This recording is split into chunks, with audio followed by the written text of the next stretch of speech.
Greetings, fellow Earthlings. Dave Smith with another episode of And Another Thing with Dave.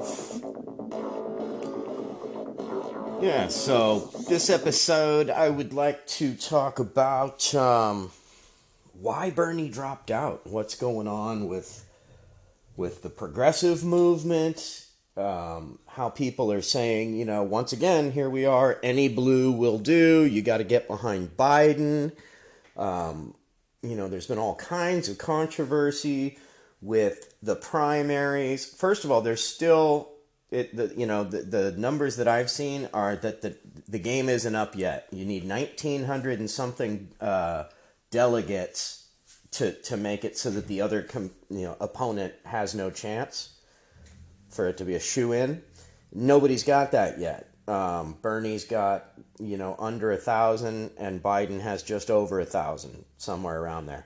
So it's still anybody's game, right? And as we know, with Biden's dementia getting worse and worse, at any moment, Biden could have the ultimate gaffe, right?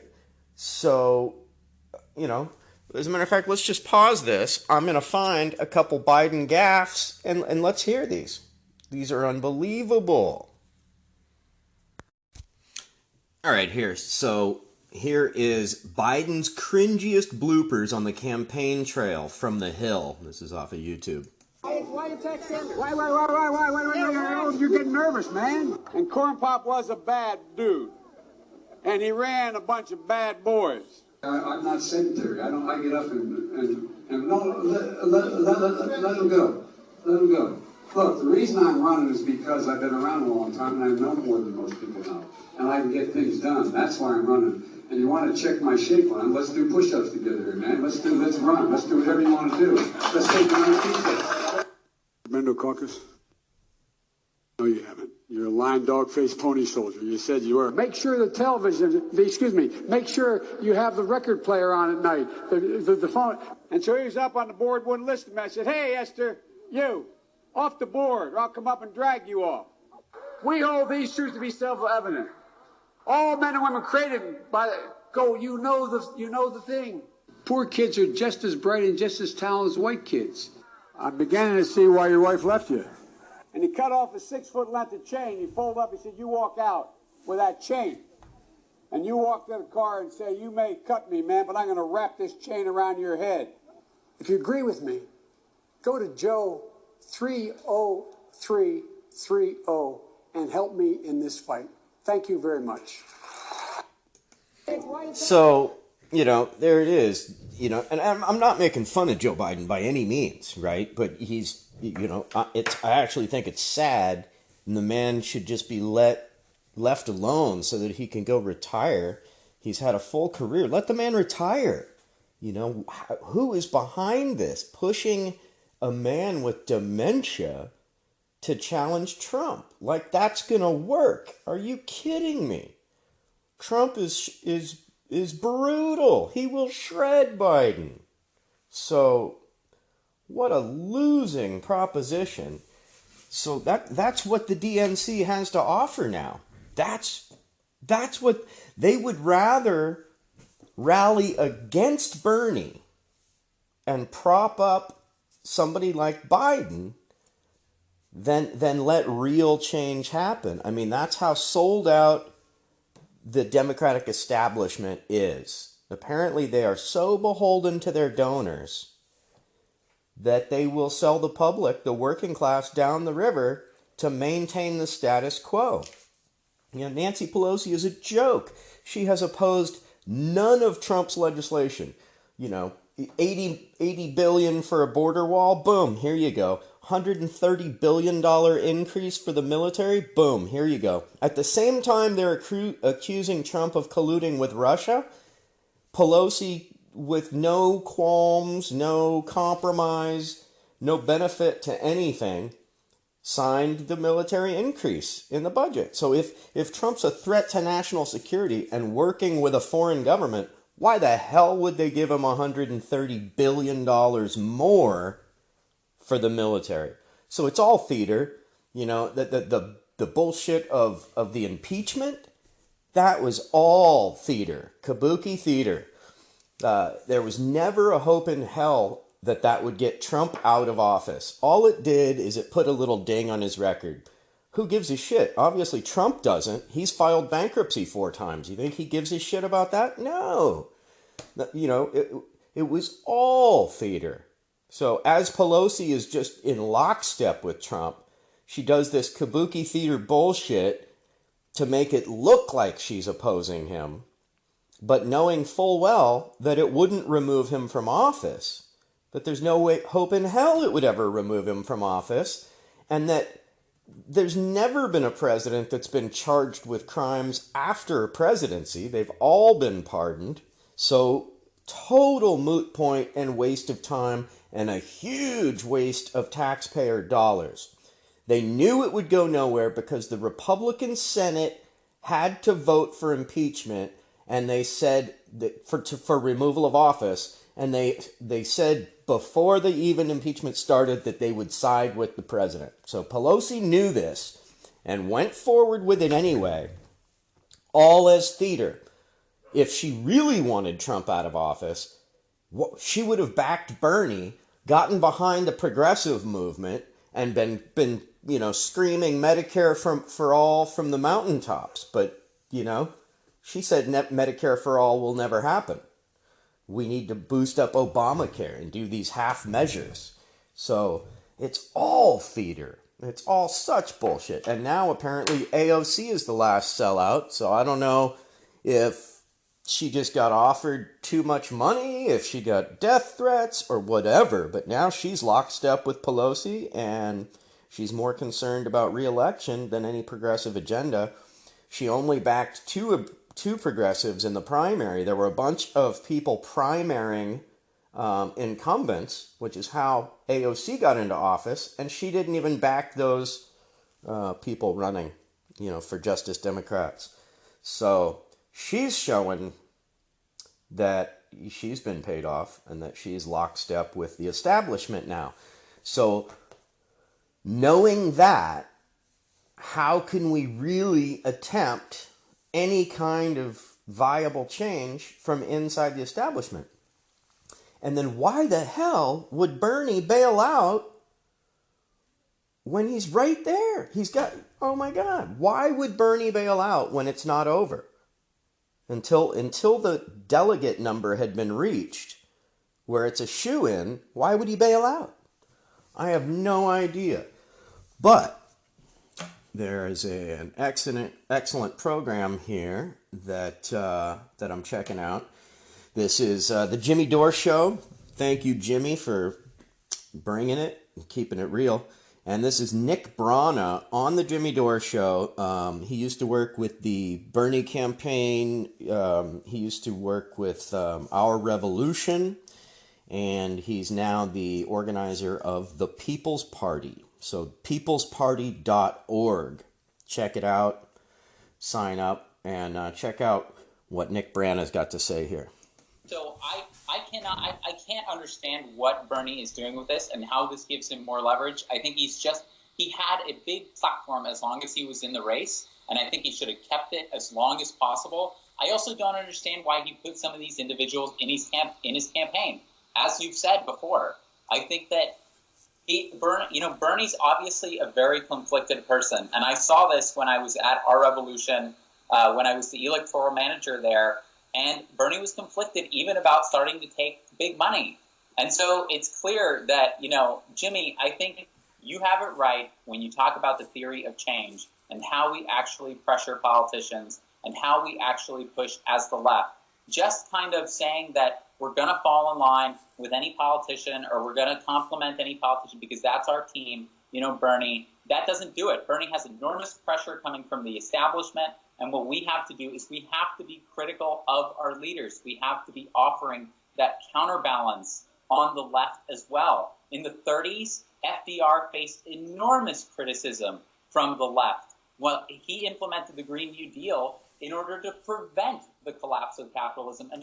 I want to just interject there. I just did a podcast with my good friend Tony Schultz, and we were talking about FDR. As a matter of fact, FDR approached the elite of our government and told them, unless you want a full-blown revolution with pitchforks, unless you want to lose everything, you better do this. So, and as a result of the Green New Deal, FDR faced an assassination attempt, and then there was actually an organized military coup led to try to overthrow him and to install a fascist government in the United States.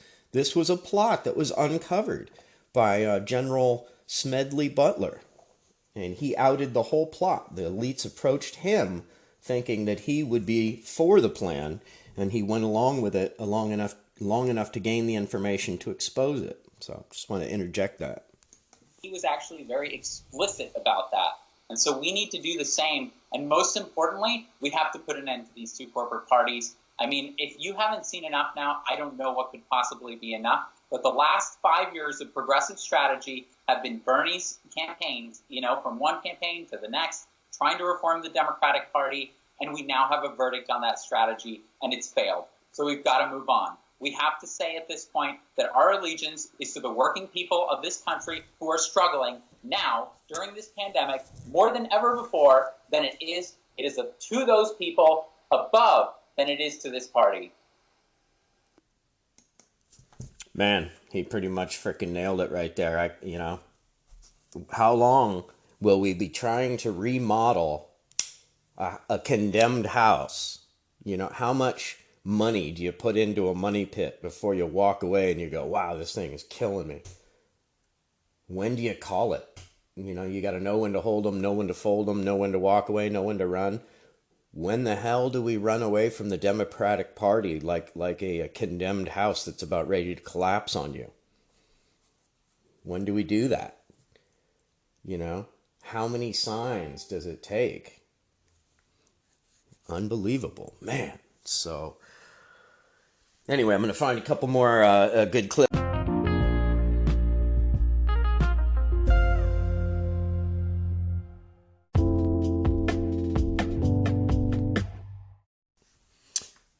Okay, so here Nick Brana continues about how we've been so deluded to think that we have the illusion of choice is what we've been given, right? Two doors that lead to the same hallway, right? So, at this point, huge companies and corporations and evil entities like the Koch brothers and Jeff Bezos, they pay off both parties.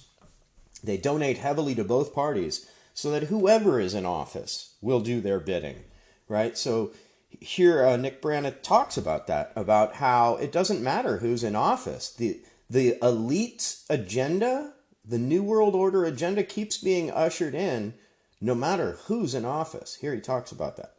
Longest time, the cycle has been, for at least the past 40, 50 years, it's been a Republican comes in, they lurch us to the right on tax policy, on other things, they sharply increase inequality, and then Democrat comes in afterwards, administration, and sometimes they have full control. They've had full control of government, like Obama did. They can do anything they want. But what they do then is they don't take the country to the left. They don't reduce inequality. They don't reduce the cost of health care. They don't reduce, student loans. Instead, they don't do anything meaningful about the climate crisis. Instead, they normalize everything that the Republicans did, and they build on it instead. So when you say... And so that this effect where we're going to the right consistently. And this is just the most horrific and egregious example of that. Joe Biden is a man who Barack Obama picked. Barack Obama, new kid on the block to Wall Street, a little unsafe.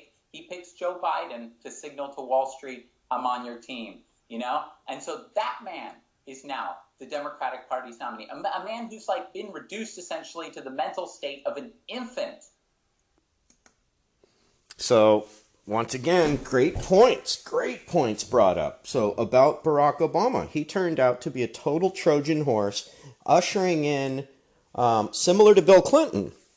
I've heard Bill Clinton described as being able to usher in Republican policies that Republicans were unable to usher in.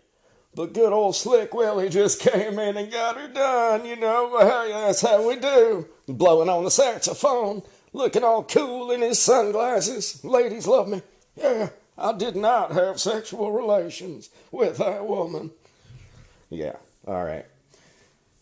Apparently, Bill Clinton's brother was caught on tape in an FBI sting operation, drug sting operation, and he said, Bill Clinton, oh, my brother Bill, he's like a Hoover, referring to like how much he does cocaine. He's like a Hoover vacuum. Anyway, so Clinton merged the two parties, right? So we had the left and the right of the corporate party.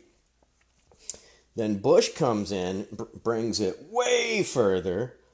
Then Obama comes in, keeps a lot of the Bush policies, doesn't end torture, doesn't end the wars, brings us from 2 wars to 7, built the cages on the border that Trump then used to detain, kids and separate families. Not many people know Obama built those cages. So for who? For what? He knew what the plan was. I guess at the meeting, you get debriefed on this. And I think it was Bill Hicks, the comedian Bill Hicks, that said when you become president, they take you into a back room and they show you the Kennedy assassination video, but from an angle that you've never seen before, and then ask, any questions? Nope. Okay, I get it. We're good. I guess what's my agenda, right? So, and that's not far from the truth. Obama's cabinet was picked for him by Citibank. Literally, they sent a letter to him with 21 cabinet appointments, and he did them all. So let's listen to Jimmy Dore shred on Obama here. And this is all true. When you say that Barack Obama normalized all the horrible stuff that Republicans did, what you mean by that, and correct me if I'm wrong, is that instead of unwinding the banks and breaking them up, he made them bigger. Now, it wasn't George Bush doing that. It was Barack Obama doing it, so everyone went along with it. He took George Bush's tax cuts, which were controversial, and Barack Obama made them permanent. They had a sunset clause in them. Why? Because they weren't popular, right, with regular people, and they had to put a sunset clause in there, and Barack Obama could have just let it sunset, and he didn't. Right, so that's another thing. He also took us from 2 wars to 7. So now war became normalized. Both parties, 100% pro-war. He opened the Arctic to drilling whenever Shell Oil asked. He kicked 5.1 million people out of their house during a recession, which is like if he was president, he would start doing that right now too. That's what you're talking about. All that he built the cages. He exported 3 million Hispanics. I mean, he made all this stuff normal. That's the stuff you're talking about. And so he never came in and said, hey, we have to have rent relief, mortgage relief. We have to write down the value of these mortgages and help these people stay in their house. The template was never set on how to handle this, and that's why we got Donald Trump, which was the key critique that Bernie Sanders was unwilling to make, and that's why he never once critiqued Joe Biden's time at the White House. Correct? That's right. Boom. Jimmy pretty much nails it right there, right? Bernie why isn't Bernie calling out Pelosi? Why isn't he calling out members within the Democratic Party that are inhibiting progress? Calling out these people for voting for this stimulus package. AOC and Bernie are bitching about the stimulus package, but they signed it. So, how about you don't sign it? And then demand a stimulus package for the people instead of bailing out corporations before they're even failing. Oh my God.